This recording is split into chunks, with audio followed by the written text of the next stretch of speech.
Leonardo Vitorino, diretor executivo da base do Buriram United, atual campeão tailandês, a quem eu já saúdo e tenho a honra de bater esse papo sobre futebol, espraiando as fronteiras mundo afora. Boa tarde, Leonardo. Boa tarde, amigos da Rádio Grenal, é um prazer falar aqui com vocês. Leonardo, você tem uma longa experiência aí, já trabalhou em clubes como o Algarrafa, o El Jaish do Catar, Botafogo, América, o Santos de Angola, né? E também o aspecto de seleção, você já teve aí alguns trabalhos com os Estados Unidos da América, com a Austrália. Como é que tu traz pra gente um pouco dessa tua experiência cosmopolita no mundo da bola, hein? Eu acho que é importante, né? A gente está sempre procurando trabalhar em novos lugares, né? Culturas diferentes, métodos de trabalho diferentes.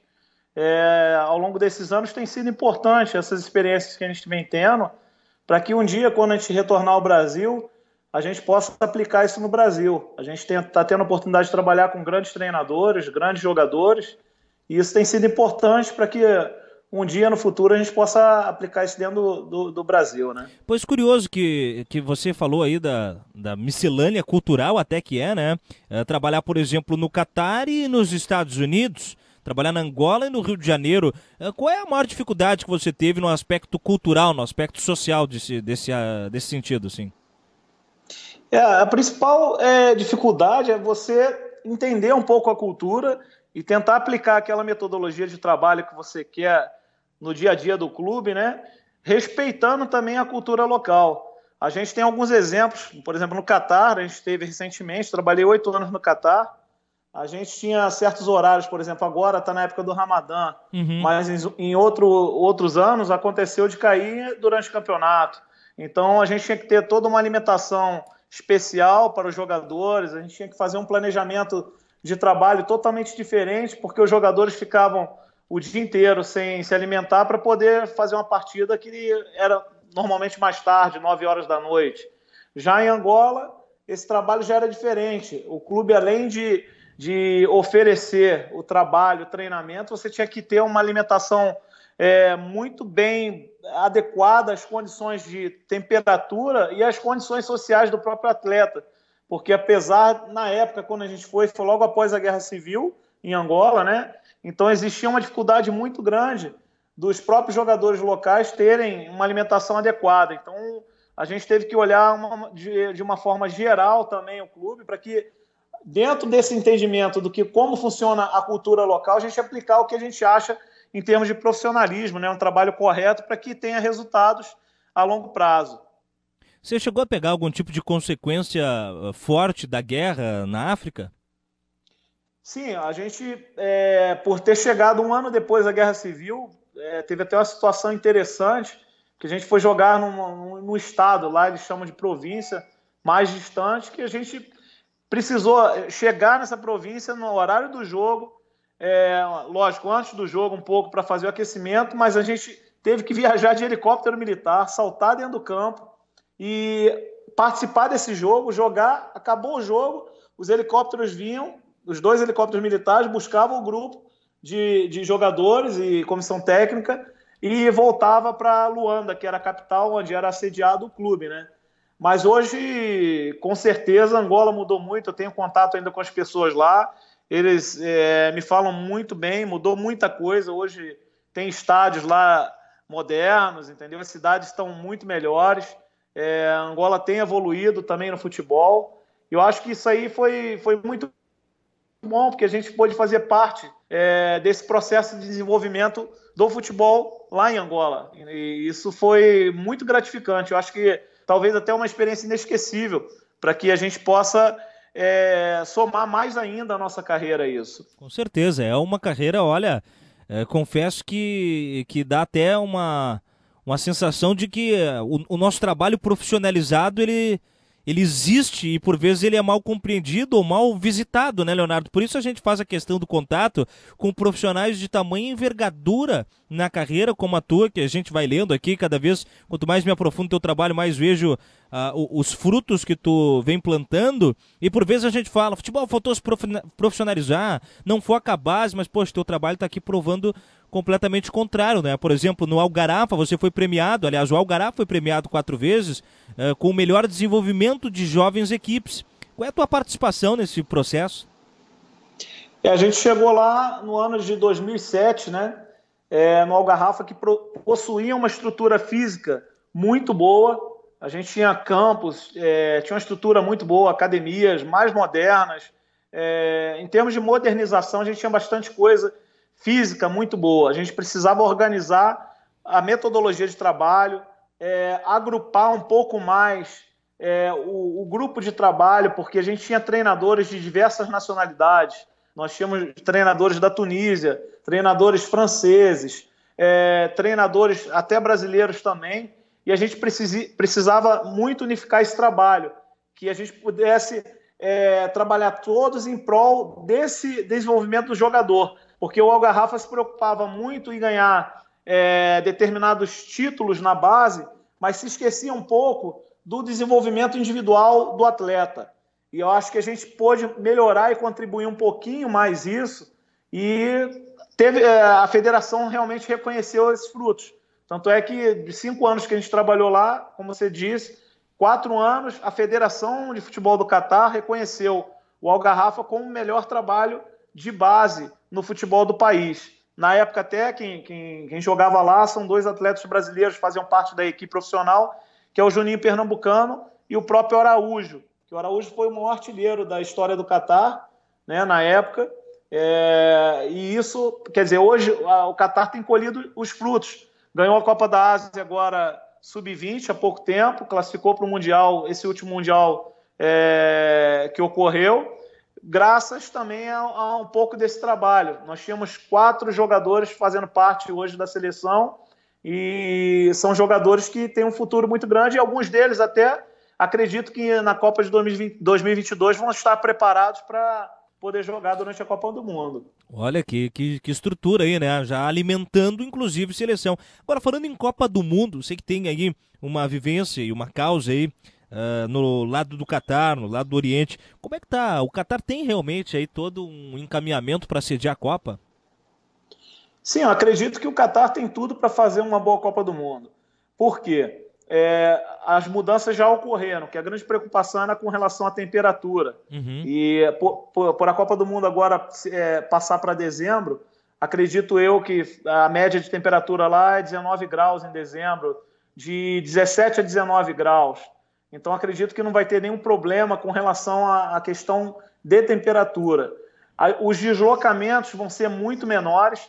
Você, para se deslocar de um estádio na capital, que é Doha, até um estádio mais distante, que é Alcor, você demora mais ou menos 50 minutos no máximo, entendeu? Então, quer dizer, vai ser uma Copa do Mundo compacta, e que as pessoas, o público vai poder assistir uma Copa do Mundo, tem a vantagem de assistir 2 jogos no mesmo dia.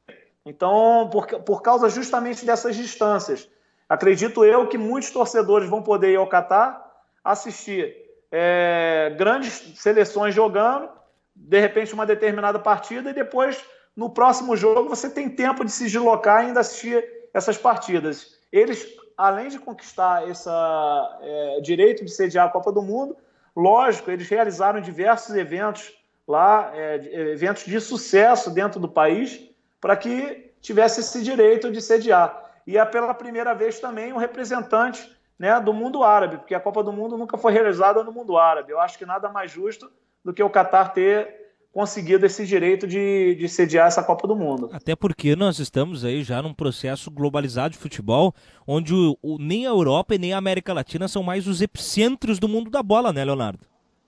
Sim, é verdade. A Ásia tem crescido muito, o futebol asiático tem crescido muito, tem investido muito em profissionais de qualidade. Eu não vou, seria injusto aqui eu falar que só tem grandes profissionais do Brasil. A gente tem visto, tenho trabalhado com outros profissionais de outras nacionalidades, a gente tem visto, existe uma diferença muito grande ainda entre o profissional brasileiro e o profissional de alguns determinados países.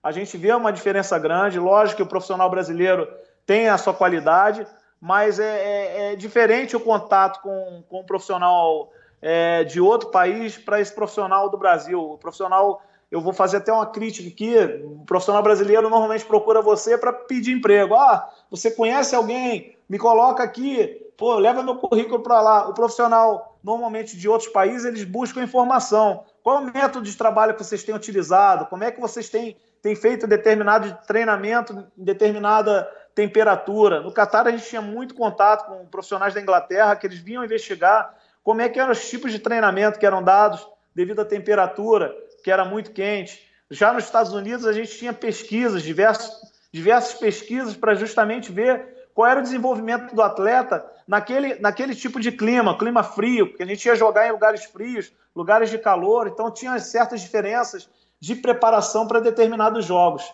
Então esse ainda tem sido o grande diferencial. Eu acho que nós, profissionais brasileiros, temos que estar sempre nos atualizando com relação a cursos, mas temos que também estar sempre tentando essa conexão e os contatos para que a gente troque informações. Eu acho que o grande problema hoje do profissional brasileiro é buscar informações. O futebol asiático aqui, agora estou na Tailândia e tenho contato com os profissionais do Japão, profissionais da Coreia. Você vê o desenvolvimento físico do jogador na base aqui, tem aumentado, tem crescido, o desenvolvimento técnico do jogador tem crescido, e é graças justamente a essa troca de informações que hoje existe. Muito bem, estamos conversando com o Leonardo Vitorino, um carioca de 41 anos, que tem uma larga experiência como diretor executivo das categorias de base pelo mundo afora, atualmente no Buriram United, atual campeão tailandês. Está correta a minha pronúncia, Leonardo? O Buriram. United. Eu botei um R a mais aqui. Botei um R a mais, estou traído pelo olho. Buriram United. Ô, Leonardo, tem algum brasileiro jogando no Buriram? Sim, nós temos hoje o Diogo, que foi jogador do Palmeiras, da Portuguesa, do Flamengo.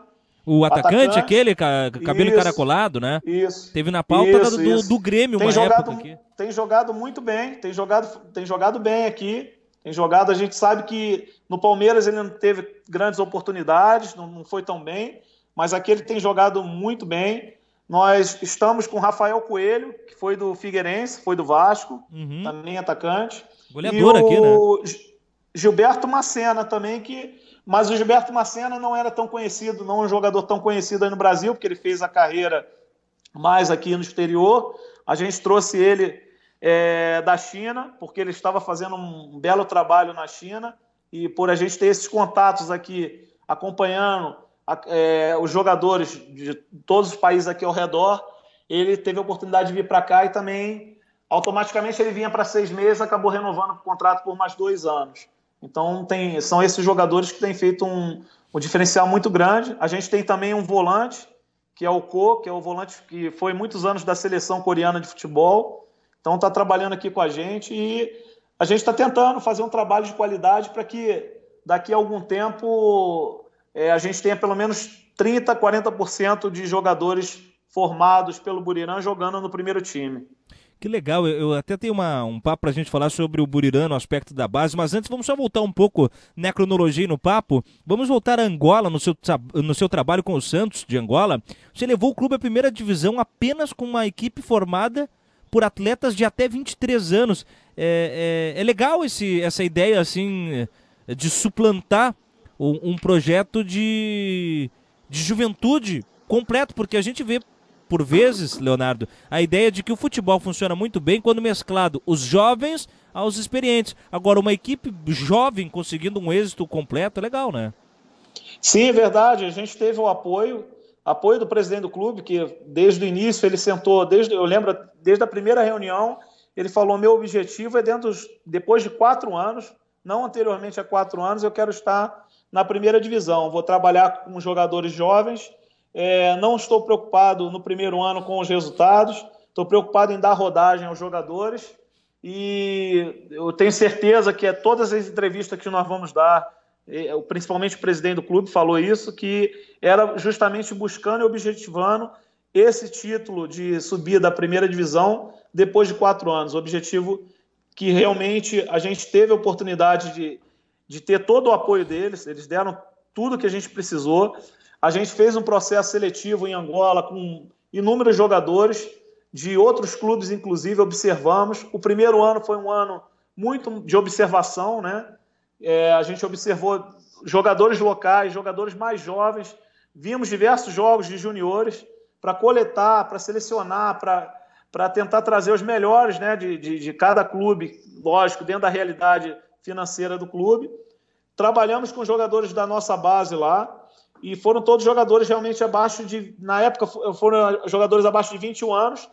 Jogamos o primeiro ano, chegamos em segundo lugar, só subia o primeiro colocado. E eu lembro, o presidente até falou com a gente: vocês estão indo muito rápido, eu não quero subir ainda, nós não temos estádio pronto.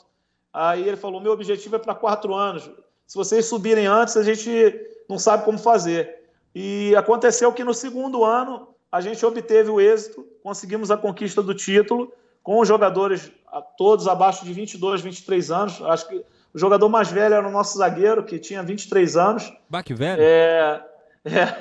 23 anos.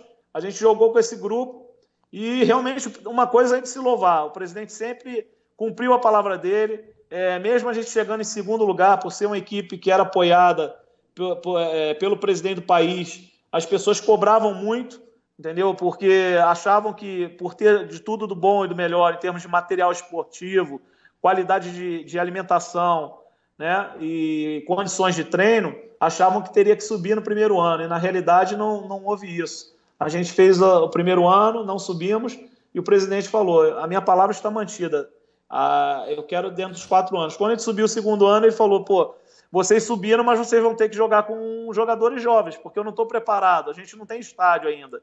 O estádio só ficava pronto depois do 4º ano. E a gente conseguiu ainda mudar um pouquinho a cabeça dele, conseguimos trazer mais 3 jogadores com mais idade, de 32 anos, tinha mais um zagueiro nós trouxemos de 32 anos, um meio-campo de 28, e trouxemos mais um atacante que tinha 27 anos. Então, fez um diferencial na liga, nós fomos bem, nos mantivemos na primeira divisão, e no 4º ano o clube conseguiu, lógico, conseguimos reforçar o time no 4º ano, trouxemos jogadores mais experientes, com jogadores que já tinham adquirido essa experiência pelo campeonato nacional, conseguimos até classificar o clube para a Copa Africana de Nações, de clubes, né, no caso. Muito bem. Para a gente caminhar esse baita bate-papo, falando sobre o trabalho de fomento das categorias de base, o trabalho de grandes profissionais da área executiva e da área técnica do mundo afora aqui no nosso estádio de futebol, com o nosso convidado Leonardo Vitorino. Leonardo, só para a gente fechar então, falar sobre a peneira que você implementou no Buriram, aí da Tailândia, com aproximadamente 3.500, 4.000 crianças e jovens de todas as partes do país que foram observados pelos treinadores da base. Foi um processo seletivo diferente do tradicional, né? Até porque o processo também de divulgação foi um processo bem diferente do que é feito no Brasil.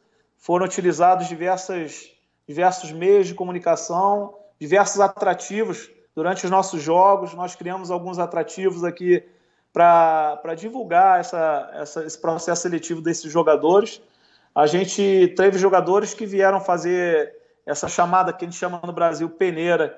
Eles pegaram ônibus 11 horas de distância daqui, acamparam ao redor do clube para tentar ser atleta do clube, do Buriram, porque hoje o Buriram é um clube que é bicampeão da Liga Tailandesa de Futebol, né? Durante 2 anos vem jogando a Copa Asiática de Clubes, que dá direito ao Mundial, e a gente tentou todos os atrativos para que eles viessem, e realmente eles vieram até em grande número.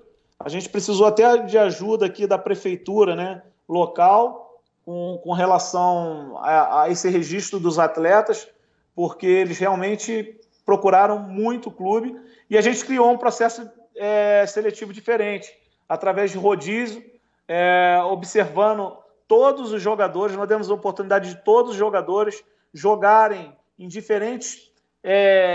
todos eles jogaram ao mesmo tempo, entendeu? Não teve jogador jogando 10 minutos, 5 minutos, e todos os treinadores observando. Nós fizemos um processo de rotação dos treinadores aqui, bem interessante, para que esses jogadores ninguém deixasse o melhor jogador passar. E a gente teve sucesso, porque realmente Desse processo seletivo foi criado a categoria Sub-9, porque não existia aqui, nenhum clube da Tailândia tinha o Sub-9, nenhum clube da Tailândia tinha o Sub-11.